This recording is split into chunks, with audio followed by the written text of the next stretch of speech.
ఇటీవల కాలంలో చూసుకుంటే భారత్‌కి, చైనాకి సంబంధించిన సరిహద్దు వివాదం ఏదైతే ఉందో, దాని ప్రభావం అనేది అనేక రంగాల మీద ప్రత్యక్షంగాను, పరోక్షంగాను పడుతూనే ఉంది.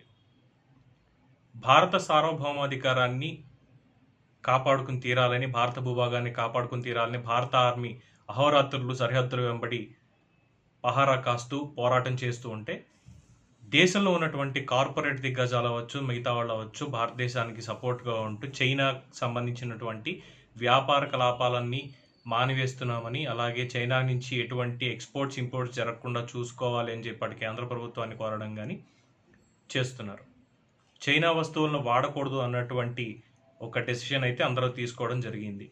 ఇదే తరహాలో భారత కార్పొరేట్ దిగ్గజం ముఖేష్ అంబానీ చైనాకి పెద్ద షాక్ ఇచ్చాడు. మొన్నటికి మొన్న భారత ప్రభుత్వం దాదాపు 59 చైనా అప్లికేషన్లను మొబైల్ నుంచి వాడకుండా నిషేధిస్తే అందులో జూమ్ అప్లికేషన్ అనేది ఒకటి ఉంది. ఇప్పుడు ఈ కరోనా సమయంలో దాదాపు అన్ని కార్పొరేట్ కంపెనీల వాళ్ళు ఉద్యోగులు వర్క్ ఫ్రమ్ హోమ్ చేసుకుంటున్న వాళ్ళందరూ కూడా మీటింగ్‌లకు అటెండ్ అవ్వాలన్నా, ఏం చేయాలన్నా ఈ జూమ్ అప్లికేషన్స్ యూజ్ చేసుకొని మీటింగ్‌లో పాల్గొనడం జరిగేది.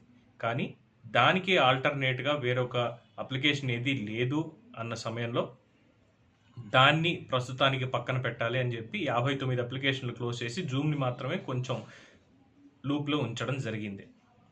నిషేధిత జాబితా నుంచి జూమ్ ఎప్పుడు తొలగిస్తారు ఏంటి అన్న ప్రతిష్టంభన కొనసాగుతున్న నేపథ్యంలో సడన్‌గా ఇప్పుడు ముఖేష్ అంబానీ ముందుకు వచ్చి ఇప్పటివరకు కేవలం జియో వాళ్ళకి మాత్రమే జియో అప్లికేషన్లు, జియో ఫోన్ నంబర్ ఉన్న వాళ్ళకి మాత్రమే అందుబాటులో ఉండే జియో మీట్ అప్లికేషన్‌ని మొత్తం భారతదేశ ప్రజలందరూ వినియోగించుకునే విధంగా రూపొందించి మార్కెట్‌లోకి విడుదల చేసేశారు. అంటే ఇప్పుడు ఓన్లీ జియో వాళ్ళే కాకుండా మిగతా భారతీయ ప్రజలందరూ కూడా దాన్ని ఉపయోగించుకునే వీలుంది. దీని నుంచి ఒకేసారి 100 మంది గ్రూప్ కాన్ఫరెన్స్‌లో పాల్గొనడానికి అవకాశం ఉంది. అలాగే ఫుల్ హెచ్‌డీ క్లారిటీ తోటి ఈ మీటింగ్ అనేది రన్ అవుతూ ఉంటుంది. దీంతో ఈ జూమ్ అప్లికేషన్ అనే దానికి కూడా ఇంకా కాలం చెల్లిపోయినట్టే అని చెప్పి మనం చెప్పుకోవచ్చు.